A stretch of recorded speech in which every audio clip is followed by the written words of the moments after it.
Assalamualaikum warahmatullahi wabarakatuh. Salam sehat untuk anak-anak ibu yang sedang belajar dari rumah. Tetap semangat, Allahu Akbar. Selamat datang di media pembelajaran tematik 4. Hari ini kita akan belajar tema 3, lebih peduli terhadap makhluk hidup. Subtema 1, pembelajaran ketiga dan keempat. Adapun tujuan pembelajaran kita hari ini yang pertama yaitu 1. Setelah menonton video, siswa mampu mengenal bagian-bagian tumbuhan. Yang kedua, setelah menonton video ini, siswa mampu merawat dan membudidayakan tanaman di sekitar rumah. Yang ketiga, setelah menonton video, siswa mampu mengelompokkan pertanyaan. Pada pelajaran sebelumnya, kita sudah belajar tentang tanaman padi. Tanaman padi merupakan salah satu jenis tumbuhan. Apa saja bagian-bagian tumbuhan? Apakah semua tumbuhan memiliki bagian-bagian yang sama? Tontonlah video berikut ini.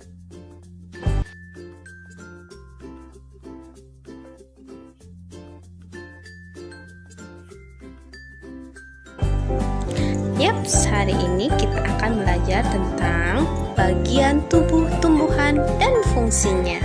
Apa saja ya bagian tubuh tumbuhan? Mari kita bahas bersama-sama.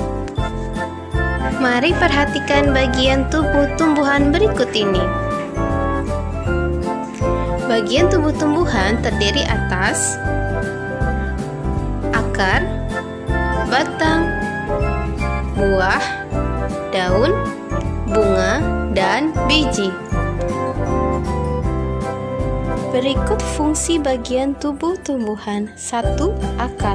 Akar merupakan bagian tumbuhan yang terletak di bawah tanah. Ada 2 jenis akar, yaitu akar tunggang dan akar serabut. Fungsi akar diantaranya 1. Menyerap air dan mineral dari dalam tanah. 2. Menyangga tumbuhan dan melekatkan tumbuhan dengan kuat ke dalam tanah, serta berfungsi sebagai tempat menyimpan makanan.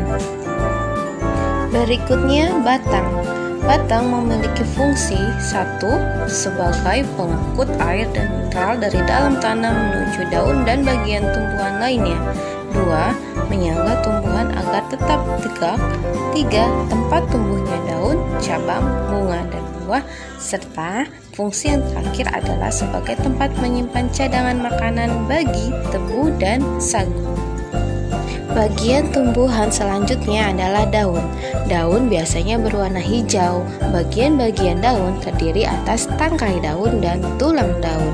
Tulang daun bentuknya bermacam-macam, ada yang menyirip, sejajar, dan menjari. Fungsi daun diantaranya adalah 1. Sebagai tempat proses fotosintesis bagi tumbuhan, 2. Sebagai alat pernapasan tumbuhan, dan 3. Fungsinya adalah untuk mengeluarkan uap air yang berlebih. Selanjutnya adalah fungsi bagian tumbuhan berupa bunga, buah, dan biji. Bunga adalah bagian tumbuhan yang paling indah dan berwarna-warni. Bunga memiliki fungsi sebagai alat perkembangbiakan karena memiliki alat perkembangbiakan berupa benang sari dan putik. Buah juga berfungsi sebagai cadangan makanan. Ketika kita memotong buah, maka kita akan menemukan biji di dalamnya. Nah, biji berfungsi Salah satu bentuk rasa syukur kita terhadap kebesaran Allah Subhanahu wa Ta'ala yaitu dengan membudidayakan tumbuhan. Membudidayakan artinya menanam dan memelihara. Menanam dan memelihara tanaman adalah bagian dari kegiatan menjaga keseimbangan dan pelestarian sumber daya alam. Jika sumber daya alam terjaga, maka kita dapat merasakan manfaatnya dalam jangka waktu yang lama. Sekarang mari kita mencoba. Tanamlah sebuah biji tanaman, bisa menggunakan biji tomat, biji cabai, biji kacang hijau, dan biji yang lain. Kemudian amati dan ukurlah setiap 2 hari sekali perkembangannya, mulai dari bentuk hingga ketinggiannya. Kemudian catat hasil perkembangannya seperti pada tabel berikut ini.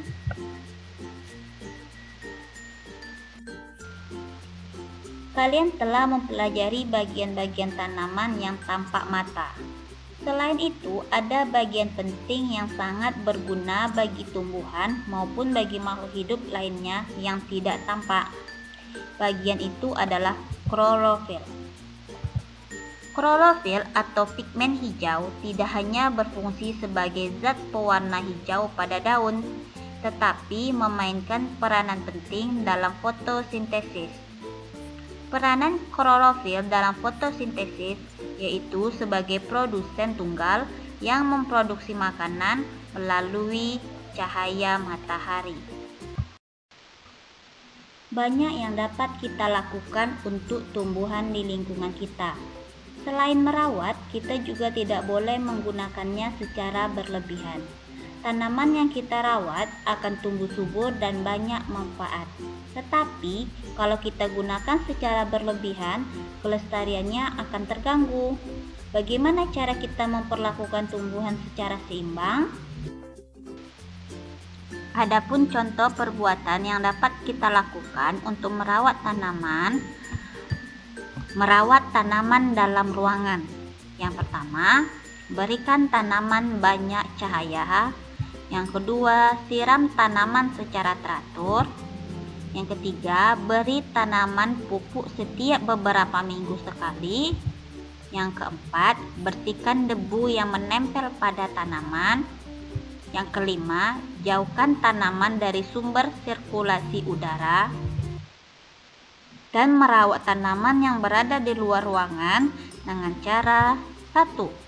Pastikan tanaman mendapatkan air yang cukup. Yang kedua, cabuti rumput liar yang mengganggu. Yang ketiga, berikan pupuk. Dan yang keempat, pangkas tanaman yang mati atau berpenyakit agar tidak menular ke tanaman yang lainnya. Pada pelajaran sebelumnya, kalian telah membuat beberapa pertanyaan. Coba lihatlah kembali pertanyaan-pertanyaan tersebut, apakah sudah baik atau belum. Pertanyaan yang baik adalah pertanyaan yang menggunakan kata tanya. Ada 6 macam kata tanya. Yang pertama, apa? Digunakan untuk menanyakan sesuatu, keadaan, atau perbuatan. Yang kedua, siapa? Digunakan untuk menanyakan orang atau pihak yang terlibat. Yang ketiga, kapan? Digunakan untuk menanyakan waktu kejadian. Yang keempat, di mana? Digunakan untuk menanyakan tempat.